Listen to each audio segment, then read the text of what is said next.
Two girls disappeared, one into the jungle and the other into a TV screen. One left behind a camera full of disturbing photos, the other, a broadcast that made people's TV glitch and their skin crawl. These aren't stories, they're warnings. In March of 2014, two Dutch students, both in their early 20s, landed in Panama for what was supposed to be the adventure of a lifetime. They were smart, responsible, and kind. They just graduated and were celebrating a 6-week trip abroad, hoping to learn Spanish, volunteer, and explore. Chris was the redhead with the soft eyes and a quiet sense of humor. Lisanne was a taller, more athletic, and the type who made friends instantly. They stayed with the host family in a town called Bouquet and the colorful little village tucked in the jungle. Think vibrant flowers, small cafes, and a dense green hills in every direction. For 2 weeks, everything was perfect. Until April 1st. That morning, they left the house with a backpack, hiking boots, and a local family dog. They told people that they were going for a quick hike, just to explore the trails, no big deal. They wore light clothes, no gear, no heavy food, just a phone, a camera, and a bottle of water. The next day, the dog came home, but the girls did not. At first, no one panicked. Maybe they got lost, maybe they spent the night with a friend, but by day 2, something was wrong. They hadn't contacted anyone, they missed the meeting with their local guide, and their phones, both of them were off. Search teams were sent out immediately. Helicopters circled the jungle, indigenous guides combed the trails for weeks, and there was nothing. Then, 10 weeks later, a local woman walked into the police station with a backpack. She said she found it on a riverbank, upright on a rock, like someone had placed it there. Inside were 2 phones, sunglasses, and 2 bras, folded neatly on top. But the weirdest part, everything was dry. Bouquet is one of the rainiest places in the world. That riverbank floods. If that bag was there for 10 weeks, it would have been soaked, but it wasn't, which meant someone had placed it there. Authorities checked the phones, and what they found was haunting. Between April 1st and April 11th, over 70 attempts were made to call emergency services.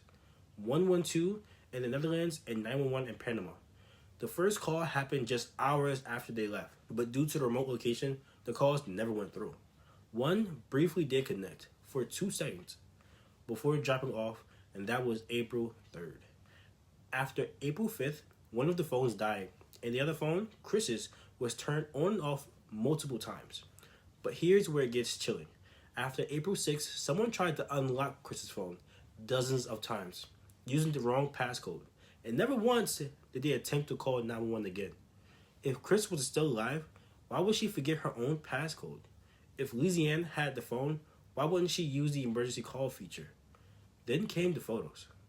The first 100 were normal, bright, smiling selfies of the girls on the trail. Then, silence for 6 days. No photos, no nothing. Until April 8th. That night, someone turned the camera back on. Between 1 a.m. and 4 a.m., 90 photos were taken in complete darkness.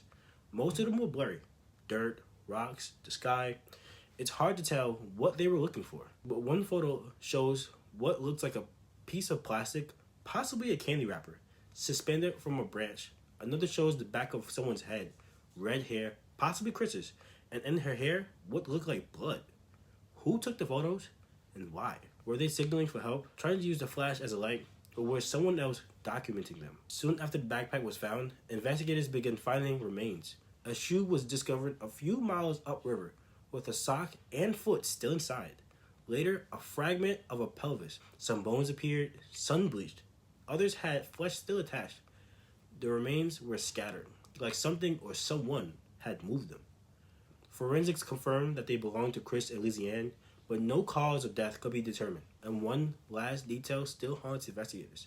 The bone that was still intact, it looked like it had been cut cleanly. At the ankle, not broken, not chewed, cut. To this day, no one knows what really happened. Was it an accident? A fall? Did they get injured and try to survive until help came? Or did someone meet them out there in the jungle? Someone who didn't want them to be found. 2 bright young women went for a hike abroad in daylight and vanished. Their final days were likely filled with fear, confusion, and pain. And their last clues? A camera roll full of darkness and a phone that someone desperately tried to open and failed to unlock.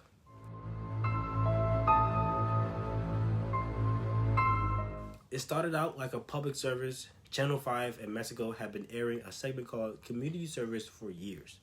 The idea was noble. During commercial breaks on kids, channels like Nickelodeon and Cartoon Network, a screen would flash with photos of information about local missing persons.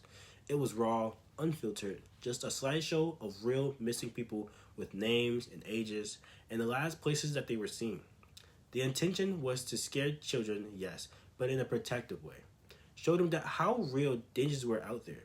And for the most part, the community appreciated it. That is, until the name Selena Delgado Lopez appeared. The photo was the first red flag.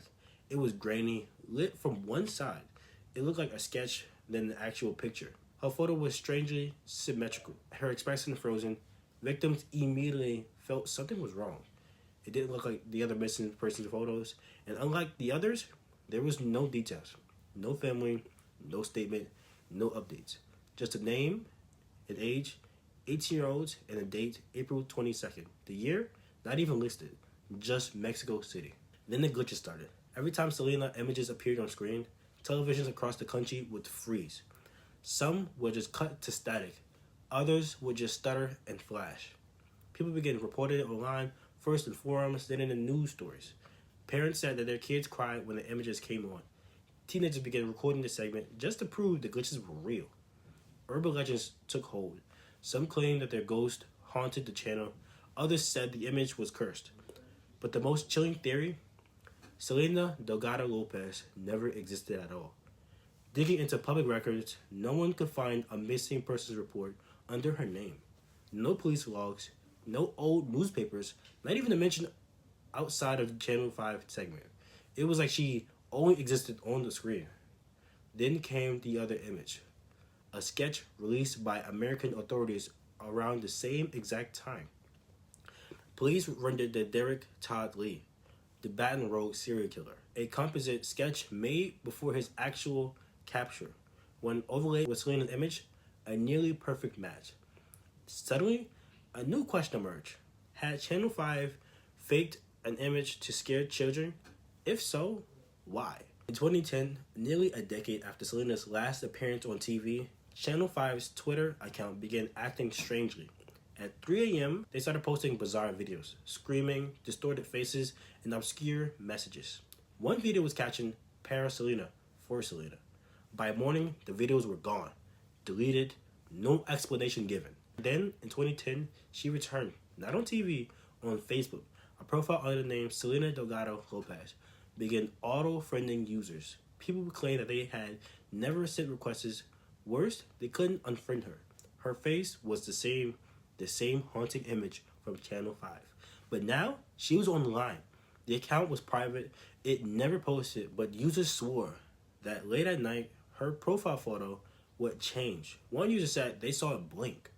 Was it all elaborate hoax, a cautionary tale built from the shadows to scare children into safety? Or was Selena real, a victim of bureaucracy, her case buried under years of missing records and corruption? Selena's face hasn't appeared on Channel 5 in years, but the fear remains. The static, the glitches, the feeling that someone or something is watching from the screen. So let me ask you this. What scares you more? A girl who disappeared and was never found, or a girl who never existed and still won't go away? If you like the video, make sure you subscribe. On the road to 1 million subscribers by the end of this year, and I'd love for you to be a part of the journey. Thank you.